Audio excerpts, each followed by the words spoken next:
Donald Trump has done it again.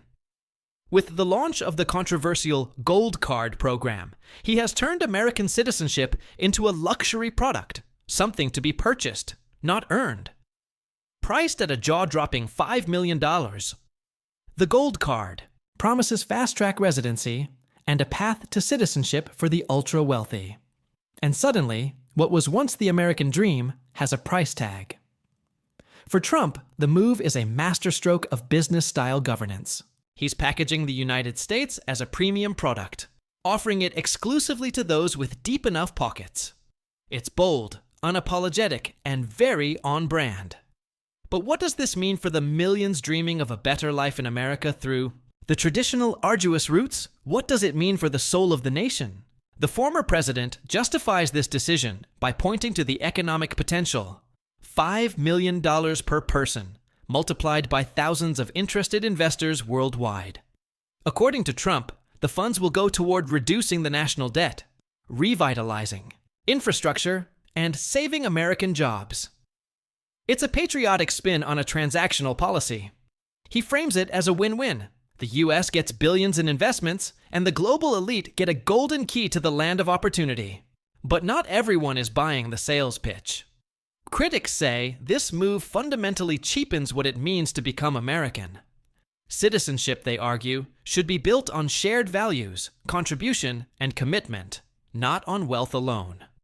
How fair?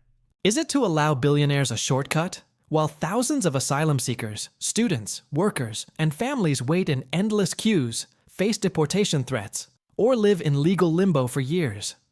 It's a new form of elitism. Those born into wealth, or who made fortunes elsewhere, now have a VIP lane, while the rest struggle through bureaucratic mazes. And this new policy isn't just domestic, it's global. It sends a message: America is for sale, but only to those who can afford the penthouse view. Supporters of the sGoldCard say this is nothing new. Other countries have long offered similar, citizenship by investment programs. Malta, Cyprus, Portugal, and even Canada have had variations of this concept. Trump, in their view, is simply applying market logic to immigration. If you want quality, you pay a premium. But here's the twist. This isn't just about real estate investments or bonds. Trump's version is overtly political, laden with symbolism. It's not just about welcoming investors, it's about redefining who gets to be American. It's about creating a class of desirable immigrants who are valued for their wealth above all else. It's an economic filter. Money first, everything else second. What if this becomes the new normal? What if citizenship in developed nations increasingly becomes a luxury product, auctioned off to the highest bidders? We might see a world where national identities are no longer shaped by culture, language, or shared ideals, but by portfolios and bank accounts. Borders won't just divide nations, they'll divide classes. This could spark a global domino effect. Countries struggling with debt or recession might follow suit, putting citizenship on the market to attract capital. Nationality, once tied to birthright and belonging, could become another item in the global shopping cart of the rich. But where does that leave the rest of us? The implications are staggering. Will this create a global aristocracy of super citizens? Those who hold multiple nationalities, choose where to live based on tax rates, and wield influence wherever they go. And conversely, will the poor be locked out, trapped in less developed regions, unable to buy their way into opportunity? There's also the issue of national security.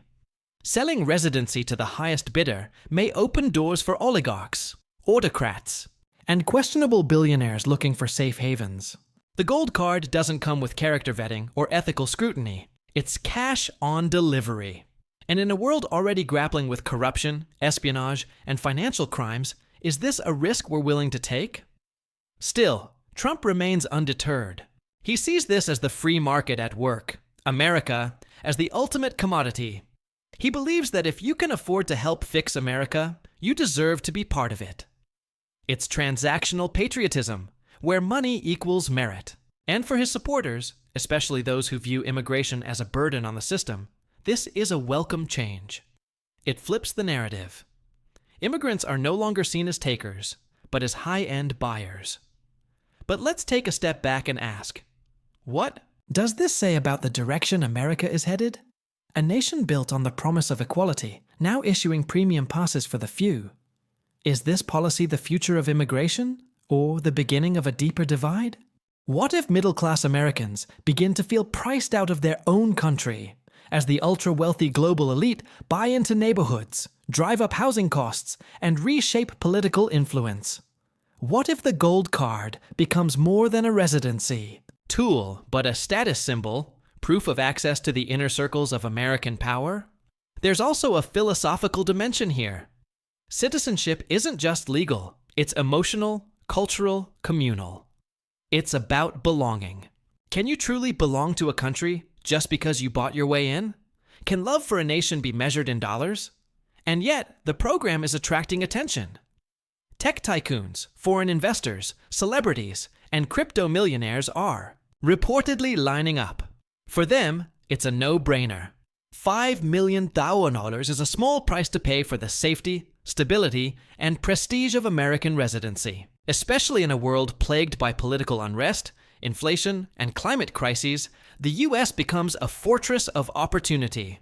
But what happens to the dreamers, the scholars, the refugees, the families seeking a better life without the luxury of wealth? Are they now second-class aspirants, left behind in a system that prioritizes capital over character? And what if this sets a dangerous precedent? What if the next step is tiered citizenship, where rights, access, and privileges depend on what level you bought in at? Will the gold card holder have a louder voice in politics, faster access to services, or priority over others? Let's not forget the political motives. This move is also a message to Trump's base. I'm bringing money into America. I'm fixing the system. I'm making deals. It reinforces his image as a businessman president, someone who doesn't just play politics, but monetizes it. But this messaging has consequences. It widens the gap between Americans who believe in shared struggle and those who see the country as a business venture. As the 2026 elections approach, this policy could become a lightning rod issue. Some see it as innovative, others see it as dystopian. And in an era where identity, immigration, and inequality dominate political discourse, the gold card becomes more than a policy. It becomes a symbol of what kind of America we're building. Maybe that's the real question here. What kind of America do we want? One that welcomes those in need, or one that opens its doors only to those who can afford the keys? One that values resilience and contribution, or one that puts a price tag on the stars and stripes? As the dust settles, one thing is clear. Trump's gold card has stirred the pot. It's redefined immigration, challenged ethics, and drawn a stark line between profit and principle. Whether this experiment will succeed or collapse under its own controversy, only time will tell. But in the meantime, the world watches. And the price of becoming American? It's no longer about dreams. It's about dollars.